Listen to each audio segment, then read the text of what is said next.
ब्राह्मणों की संख्या 3.5% है। 3.5% लोग ग्राम पंचायत में पंच नहीं चुनवा सकते, सरपंच बनाने का सवाल नहीं है। जो गांव का सरपंच नहीं बना सकते वो देश की पंचायत का प्रधानमंत्री बना रहे हैं। कैसे बना रहे? कैसे बना रहे? हिंदू मुसलमान, हिंदू मुसलमान, हिंदू मुसलमान, हिंदू मुसलमान। जब चर्चा हिंदू मुसलमान की हो जाती है, चर्चा केवल मात्र हिंदू मुसलमान की हो जाती है, देखो एक बहुत खास बात समझा रहा हूं। जब चर्चा हिंदू मुसलमान की हो जाती है, केवल हिंदू मुसलमान की चर्चा हो जाती है, तो एससी एसटी ओबीसी के लोग मुसलमान के साइड में खड़े रह सकते? हो सकते? थोड़ी बहुत जिनको समझ है, एससी एसटी ओबीसी के लोग आरएसएस के समर्थन में नहीं है, भाजपा के समर्थन में नहीं है, मगर जब मामला देश में हिंदू मुसलमान का खड़ा हो जाता है या खड़ा किया जाता है, तो एससी एसटी ओबीसी मुसलमान के समर्थन में खड़ा नहीं हो सकता। रणनीति समझा रहा हूं आरएसएस की। हो गया? एससी एसटी ओबीसी को मुसलमान से अलग कर लिया। पहली बात समझो। फिर जिनको अलग कर दिया उनके दिमाग में डालता है 1000 साल में मुसलमानों की संख्या 10 गुना ज्यादा होगी। किसको कहता है? SC ST OBC. ये सारे एससी एसटी ओबीसी के जो अनपढ़ गवार आधे पढ़े लिखे जो लोग हैं ना, आधे पढ़े लिखे लोग बहुत खतरनाक होते हैं। तो जब उन लोगों के पास ये मामला 1000 साल के बाद मुसलमानों की संख्या 10 गुना ज्यादा होगी और तुम्हारा खात्मा हो जाएगा। हमारे लोगों बोलते हैं तो हमारे 10 ऐसा होगा। हमारा आदमी चिंता में पड़ जाता है, क्योंकि वो कुछ ज्यादा तो है नहीं कि क्या होगा कि नहीं होगा। फिर वो भूखमरी को भूल जाता है। मुसलमान ही हमारा, अपनी भूखमरी को भूल जाता है। नहीं, मुसलमान ही हमारा दुश्मन है। मुसलमान भारत का राष्ट्रपति नहीं है, मुसलमान के पास कोई सत्ता नहीं है, मुसलमान के कोई मेंबर पार्लियामेंट नहीं, मुसलमान के कोई एमएलए नहीं, मुसलमान के कोई मंत्री नहीं, मुसलमान के पास पावर नहीं। मुसलमान, मैं देहात का रहने वाला हूं, मुसलमान गांव में आते हैं, मरे हुए जानवरों की हड्डियां इकट्ठा करते हैं, फिर शहर में ले जाकर उसको बेचते हैं, फिर अपने बाल बच्चों का पालन पोषण करते हैं। ठीक है, ये मैं देखी हुई बात है, मैं देहात का रहने वाला हूं। हमारे लोगों को ये बात समझ में नहीं आती। नहीं, 10 गुना ज्यादा, 1000 साल। अबे तू रहेगा ही नहीं, अभी 25 साल के बाद तेरी हड्डी रहने वाली नहीं है। 1000 साल की बात की चिंता कर रहा था। अब वो जो ब्राह्मण उसको समझा रहा है, उसको मालूम है ये 10 साल का आगे नहीं सोच सकता, साला 1000 साल का आगे कहां से सोचेगा। जो हम बताएंगे वही मानना होगा।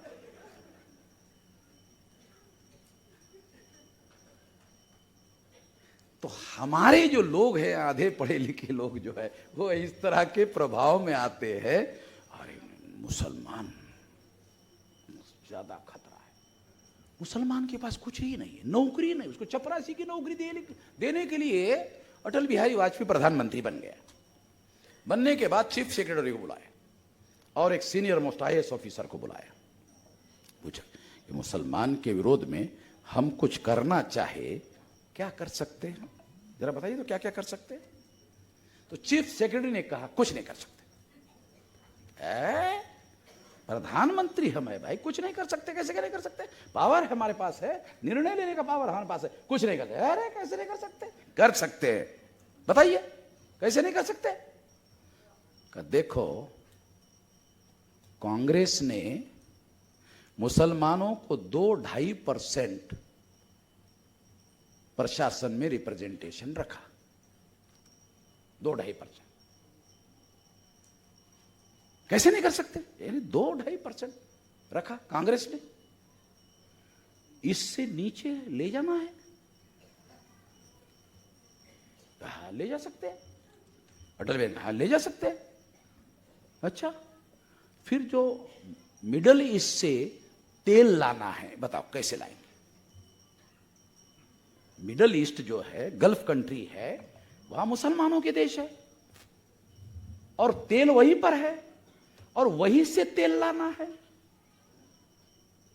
तो एक तो मोहम्मद भाई दिखाना पड़ेगा, एक तो मोहम्मद भाई दिखाना पड़ेगा ना कि नहीं हमारा तो सेकुलर है भाई। तुम चाहे दुनिया का साला हिंदू मुसलमान करते रहो, मगर सरकार तो सेकुलर है, दिखाना पड़ेगा। तब तो वो सरकार जो है तुम लोगों को तेल देगी। तो अटल बिहारी, हाँ साला तेल मामला है, तेल का मामला है। अटल बिहारी की स्टाइल है ना, हाँ तेल का मामला है। तो मिडिल ईस्ट के कंट्री के लोगों को 2-2.5% मुसलमान तो दिखाना पड़ेगा ना, तब तो तेल देगा। फिर तुम कंसेशन से मांगते हो, भारत सरकार मुसलमानों को गाली देते हो मगर कंसेशन से तेल मांगते हो, और वो मिडिल ईस्ट के देश कंसेशन से भारत को तेल देते हैं। मालूम नहीं आप लोगों को? ये जो ईरान है ये रुपया लेता है, दुनिया में एक देश है ईरान, भारत का रुपया लेता है, दुनिया में रुपया कोई लेता ही नहीं है। इतना महान करेंसी है भारत का। भारत की जो करेंसी है रुपया,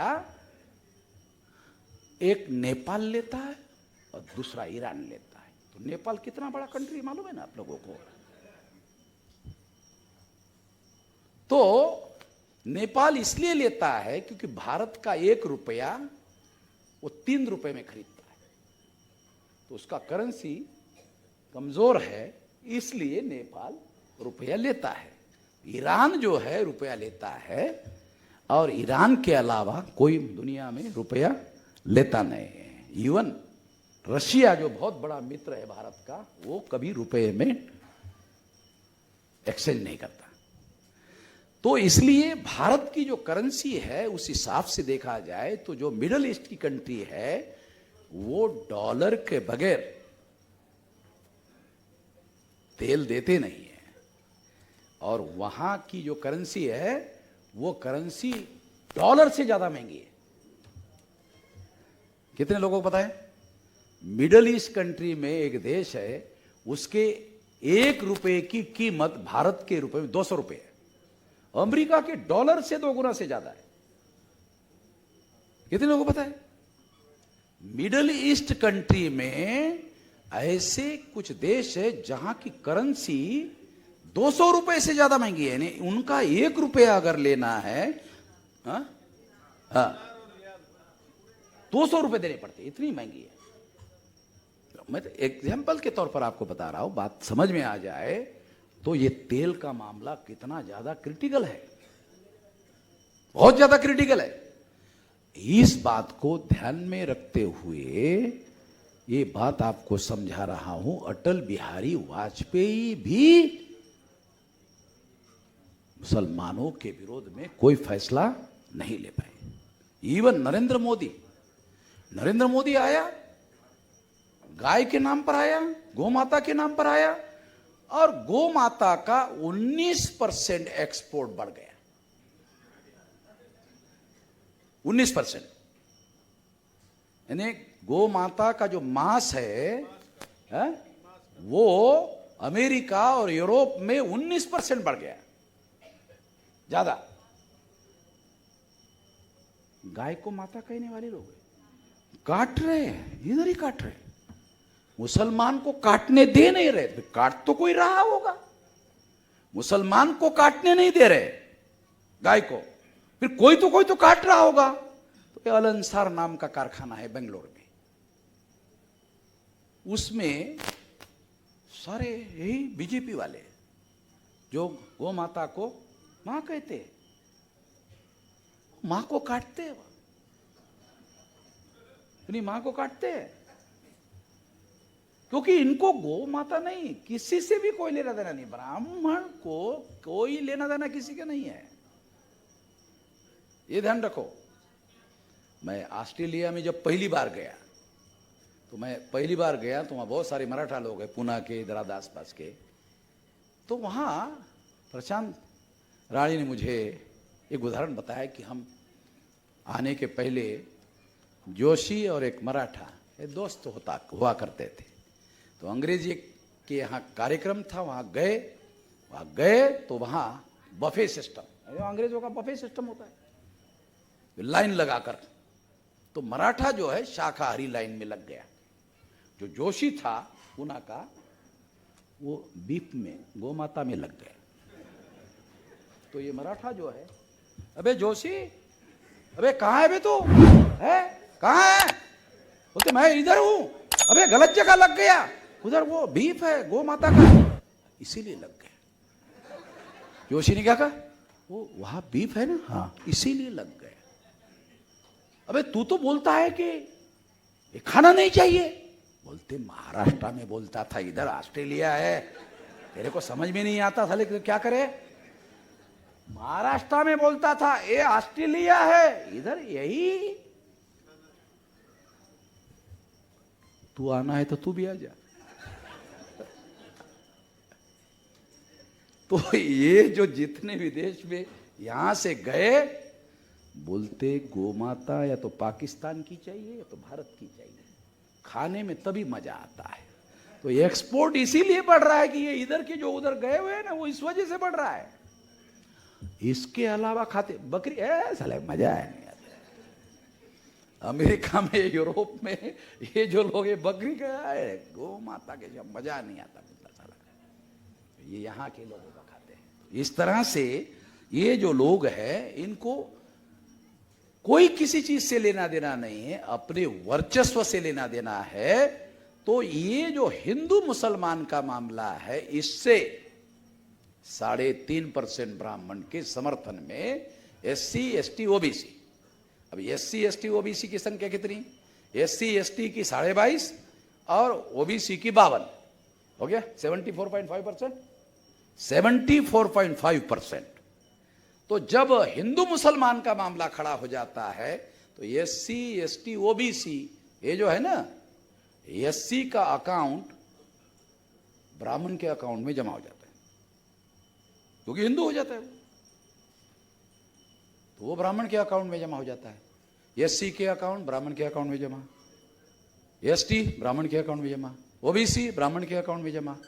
तो SC ST OBC का जो 74.5% संख्या है, वो क्या होता है, 0, यानी उनका हो जाता है 0 और ब्राह्मण का अकाउंट हो जाता है 80%।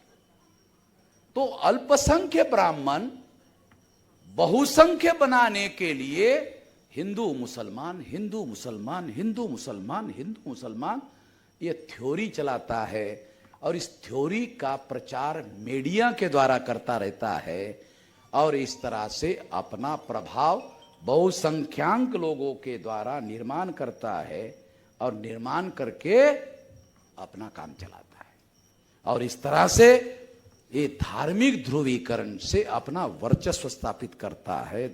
हिंदू मुसलमान के थ्योरी से एक बार भारत का विभाजन हुआ 14 अगस्त 47 को। अभी क्या मकसद है उनका, अभी क्या उनको मुसलमानों को कोई देश देना चाहते हैं क्या? मुसलमानों को देश देने के लिए विभाजन का मामला नहीं खड़ा कर रहे। ये विभाजन हो सकता है तो ब्राह्मण के नियंत्रण में, भौगोलिक क्षेत्र अपने नियंत्रण में लेने के लिए ब्राह्मण भारत का विभाजन करना चाहता है, क्योंकि उनको मालूम हो गया है 25-50 साल के अंतराल में, 25-50 साल के अंतराल में ये विभाजन, ये अगर हम विभाजन नहीं करते हैं तो ब्राह्मणों का फ्यूचर बहुत ज्यादा खराब है, ऐसा ब्राह्मण सोचते हैं। ये हमारा कोई फ्यूचर नहीं, तो हमें इसी देश के अंदर, क्योंकि दुनिया में कोई लेने वाला नहीं, उनको लेगा है, ब्राह्मण को कोई लेगा? ब्राह्मण खुद बोलते हैं हम कहां जाए, उनको तो पता ही नहीं हम कहां से आए, उनको मालूम है कहां से आए, मगर जहां से आए उनको वो गए, भागवत का फोटो मैंने देखा, वहां जाके आए, वहां जाके आए, फोटो देखा मैंने, पूछा होगा आए क्या वहां आए क्या, तो जमीन ज्यादा नहीं है, यहां जमीन नहीं है ज्यादा, और वो भी टेकड़िया है, टेकड़ी पहाड़ी, कोई फसल प्लेन एरिया जैसे गंगा वैसे ना वह है नहीं यूरेशिया, तो वहां जाने का कोई मतलब नहीं है। मगर मोहन भागवत जाके आया, मैंने 5 जन्ने में फोटो देखा, अरे जिसका पेपर निकलता है। तो इस तरह से ये लोग जो है भारत का विभाजन करना चाहते हैं, वो कौन सा है, तो हिंदू मुसलमान की थ्योरी चला रहे हैं, मगर मुसलमान को दोबारा एक और देश देने के लिए नहीं चल रहे। खास बात आपको बता रहा हूं, ये मूल निवासियों का एक देश और विदेशी जो यूरेशियन है उनका एक देश, इस तरह से विभाजन करना चाहते हैं। तो मैं ब्राह्मणों को या यूरेशियन लोगों को चेतावनी देता हूं कि उस समय तो आपने कर लिया, 1 इंच नहीं जाने देंगे अभी, अरे मैदान में हम, अभी सरदार जी भी मेरे साथ में है, सो निहाल सत श्री अकाल, तलवार है कि नहीं, हाय हाय हाय। तो इसलिए क्योंकि बोले सो निहाल तभी मजा आता है जब ऐसा हो जाए तो हमारे पंजाब के साथी आते हैं ना, तो अरे दुखी कर दिया है मुझे, सरदार जी मुझे कृपान चाहिए, कृपान। चलो ठीक है, ठीक, कोई बात नहीं, वो मैं अभी हम लोग बातचीत करेंगे, कृपान ले आएंगे। अरे तो छोटा दिखाने के लिए है, वो दिखाने के लिए नहीं, कृपा करने के लिए वो कृपा करने के लिए कृपान होता है। तो इसलिए मैं आपको एक मौलिक बात समझा रहा हूं, वो देश का विभाजन के योजना पर काम कर रहे हैं, मगर वो हिंदू के विरोध में मुसलमान को देना नहीं चाहते। वो मूल निवासी वर्सेस यूरेशिया वालों के लिए इसी देश में अपनी जमीन तैयार करना चाहते हैं, और इसीलिए इसी हिसाब से कांग्रेस ने और बीजेपी ने मिलकर उत्तर प्रदेश में उत्तराखंड बनाया। तो जब उनको मालूम हो गया एसपी जाएगी तो बीएसपी आएगी, बीएसपी जाएगी तो एसपी आएगी, जब उनको मालूम हो गया तब उन्होंने उत्तराखंड बनाया। उत्तराखंड में तब से या तो ब्राह्मण, लगभग ब्राह्मण मुख्यमंत्री बनता है। तो उन्होंने भविष्य की रणनीति को ध्यान में रखते हुए ये सारी बातें की हुई है, ये बात दिखाई देती है, ये बात हमको समझकर चलना होगा, और हमको अपने देश की रक्षा करने के लिए 1 इंच भूमि नहीं जाने देंगे। अभी उस समय तो हमारे लोगों को पता नहीं चल रहा था ना, तो अभी नहीं जाने देंगे। ये विभाजन का षड्यंत्र है, मगर मुसलमान को कोई भूमि देने का मामला नहीं है। ये इस तरीके से षड्यंत्र करके देश को तोड़ने का षड्यंत्रकारी मामला है। तो आने वाले समय में हमको इसकी भी तैयारी करनी है। तो जो हिंदू मुसलमान का जो मामला है, ये बहुत भयानक षड्यंत्र का मामला है, इसको हम लोगों को समझना होगा। एक तो वेद, श्रुति, स्मृति, पुराण, रामायण, महाभारत, गीता में हिंदू शब्द ही नहीं है। हिंदू संस्कृत भाषा का शब्द नहीं है, हिंदू हिंदी भाषा का शब्द नहीं है, हिंदू भारतीय भाषा का शब्द नहीं है, हिंदू पर्शियन भाषा का शब्द है, ये भारतीय भी नहीं है। दूसरा, ब्राह्मण जिन मुसलमानों को सवेरे उससे लेकर रात तक सोते तक मुसलमान को गाली देते हैं, मुसलमान का ही दिया हुआ शब्द अपने धर्म के लिए स्वीकार करते हैं। गाली देते मुसलमान को, मुसलमान का दिया हुआ ही नाम अपने धर्म के लिए हिंदू स्वीकार करते हैं। क्यों? क्योंकि मैंने ब्राह्मणों को सलाह दिया, अरे भाई आपका ओरिजिनल धर्म ब्राह्मण धर्म है, ब्राह्मण धर्म के नाम पर प्रचार करो। हम मानते हैं आप ब्राह्मण धर्मी लोग हो, आप ब्राह्मण धर्म के नाम पर प्रचार करो। उनको साला ब्राह्मण धर्म के नाम पर प्रचार करेंगे तो 3.5% सिंगल आउट हो जाएंगे। 3.5% सिंगल आउट हो जाएंगे। सिंगल आउट समझते हो? ये सिंगल आउट पॉलिटिकल टर्मिनोलॉजी है, इसको समझना होगा कि 3.5% लोगों को हम लोग सेग्रीगेट करके सिंगल आउट करना चाहते हैं। क्यों? क्योंकि इससे वो ग्राम पंचायत का पंच नहीं चुनवा सकता, सरपंच बनाने का सवाल नहीं है, तो देश पर कैसे काबिज होगा? हम अपने रणनीति पर काम कर रहे हैं, वो अपने रणनीति पर काम कर रहे हैं। क्योंकि उनके पास मीडिया है और SC ST OBC के बीच में झूठ का प्रोपेगेंडा करते हैं। जितने तेजी से करते हैं उतने तेजी से हम अपनी आवाज नहीं पहुंचा पाते और हमारी कोई खबर वो छापते नहीं है। हमारी वो कोई खबर छापते नहीं है। अभी सोशल मीडिया आया तब से हमारी खबरें जो है सारे देश भर में फैलना शुरू हो गया। और कभी कभी तो ये जो सोशल मीडिया में हमारा डोमिनेंट इतना हो जाता है, हम डोमिनेंट हो जाते हैं कि हम सारे जिधर उधर दिखते हैं सोशल मीडिया में। तो हमें आने वाले समय में ये लड़ाई कई तरीके से लड़ना होगा। अगर हम SC ST OBC को कहते हैं कि हम लोग हिंदू नहीं है, तो हमारे बहुत सारे लोग इन्फ्लिक्टेड है, यानी प्रभावित है, प्रदूषित है, प्रभाव में आए हुए हैं, तो उनके भी समझ में नहीं आएगी ये बातें, उनके भी समझ में नहीं आएगी। तो इस बात को मानने के लिए तैयार नहीं होंगे, हमारे अपने लोग मानने के लिए तैयार नहीं होंगे। उनको कहो चलो तुम हिंदू बन जाओ, फिर SC ST OBC के नाम पर रिजर्वेशन तुमको नहीं मिलेगा। अच्छा हाँ, तो अभी हिंदू हो गए ना, तुम SC ST OBC कैसे रह गए? अच्छा चला जाएगा, हाँ चला जाएगा। तो थोड़ा समझ में आता है, मतलब ही लोग हैं हमारे उनको मतलब के हिसाब से समझाना पड़ता है। जैसे उनके समझ में आता है वैसे उनको समझाना पड़ेगा। देखो बीजेपी या RSS के प्लेटफॉर्म पर SC ST OBC की टर्मिनोलॉजी यूज नहीं की जाती। हिंदू, अगर हम भी हिंदू टर्मिनोलॉजी का उपयोग करें तो RSS का इनडायरेक्टली काम कर रहे हैं। तो इसलिए हमको कभी भी ब्राह्मण टर्मिनोलॉजी का उपयोग करना चाहिए, जो मैं हमेशा करता हूं। मैं आपको एक उदाहरण देता हूं। रेल में मैं ट्रैवलिंग कर रहा था, तो आपको मालूम है कि एक जो रेल का कंपार्टमेंट होता है उसमें एक कंपार्टमेंट में 8 लोग होते हैं। वो 8 लोगों में एक ही ब्राह्मण था और ये अकेला ही बोल रहा था। सारे लोग सुन रहे क्योंकि SC ST OBC पंडित बोल रहा है, फिर दूसरे लोग थोड़ी कुछ बोलेंगे। वो अकेला ही बोल रहा था, वो सुन रहे थे। मैं उसकी तरफ ध्यान ही नहीं दे रहा था। उसने देखा कि एक आदमी मेरी बात के साल को तवज्जो नहीं दे रहा है?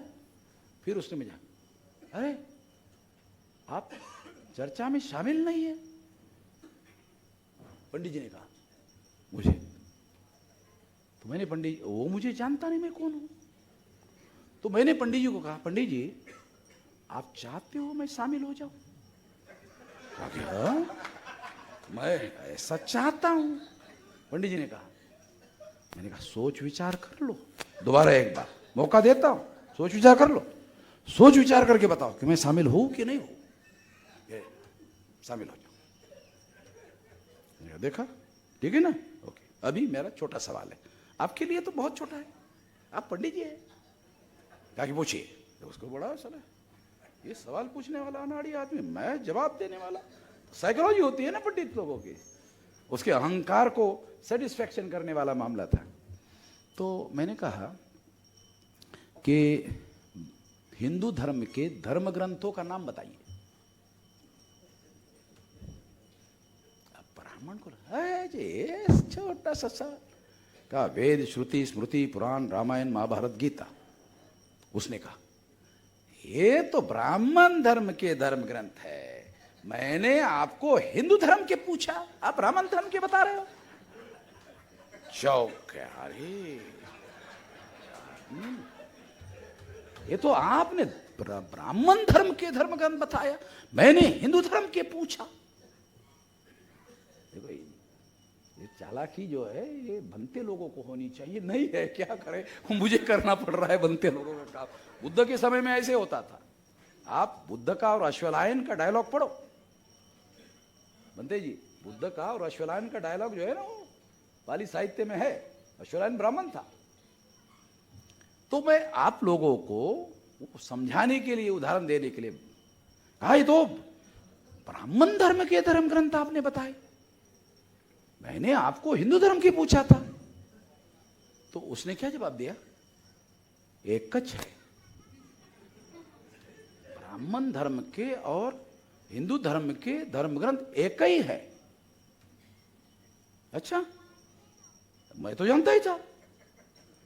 मैं कहा ये गधे लोग जो है ना, ये बाकी वाले मेरे को छोड़कर जो हाँ हाँ मुंडी हिला रहे थे सारे SC ST OBC के, तो मैं उन लोगों को इनडायरेक्टली बता रहा था, हाँ भाई देखो क्या बोल रहे हैं कि ब्राह्मण धर्म के धर्म ग्रंथ और हिंदू धर्म के धर्म ग्रंथ एकच है। अच्छा, मैं एकच है? हाँ एकच है। और अगर एकच है तो इस धर्म का नाम ब्राह्मण धर्म के नाम से प्रचार में क्यों नहीं ला रहे हो? हिंदू तो मुसलमान का दिया हुआ नाम है, आपका ओरिजिनल नाम तो ब्राह्मण धर्म है, आप ब्राह्मण धर्म के नाम से प्रचार क्यों नहीं कर रहे हो पंडित जी? ओरिजिनल तो ब्राह्मण धर्म है। क्या करे, फंस गया वो साला, फंस गया, जाल में फंस गया। लॉजिक होता है ना, लॉजिक में उनको मालूम नहीं है, वो ज्यादा पढ़ा लिखा नहीं था। मगर पंडित तो यूपी में क्या होता है, यूपी में गधा भी जो ब्राह्मण होता है उसको भी पंडित बोलने का रिवाज है। मैं और RK राम चाय पी रहे थे, तो एक फटे कपड़े पहनकर एक ब्राह्मण जा रहा था, तो RK राम ने आवाज, अरे पंडित जी आइए आइए आइए। तो उससे बात की, वो चला गया पंडित। जाने के बाद मैंने RK राम को पूछा, ये विद्वान है?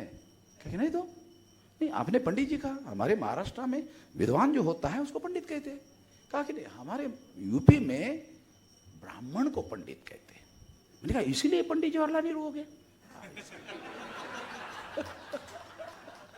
मतलब पंडित जवाहरलाल नेहरू वो बैरिस्टर है इसलिए नहीं हुआ, तो ब्राह्मण के घर में पैदा हुआ इसलिए पंडित जवाहरलाल नेहरू हो गए। पहली बार मुझे ज्ञान प्राप्त हो गया यूपी में, वो भी होटल के, वो भी फटे पुराने होटल में ज्ञान प्राप्त हो गया, मालूम ही नहीं था। यानी कैसे ज्ञान कैसे प्राप्त होता है। मैंने कहा पंडित जी ये ब्राह्मण धर्म के नाम से क्यों प्रचार नहीं कर रहे? ये करना चाहिए। खामखा मुसलमानों का दिया हुआ नाम, हिंदू मुसलमान का दिया हुआ नाम, बहुत हमें बुरा लगता है मुसलमान का दिया हुआ नाम आप स्वीकार कर रहे। परेशान हो गए जरा ऐसे से। फिर इतने में गाड़ी रुक गई, झोला था उसके पास, झोला निकाला, जा रहा हूं। अरे मैंने कहो आप तो बोल रहे 2 घंटे के बाद आपका स्टेज नहीं, मुझे एक काम याद आया इसलिए मुझे अभी उतरना जरूरी है। उतर गया। उसको लगा 2 घंटे रहूंगा तो अभी मैं यहां रह नहीं पाऊंगा।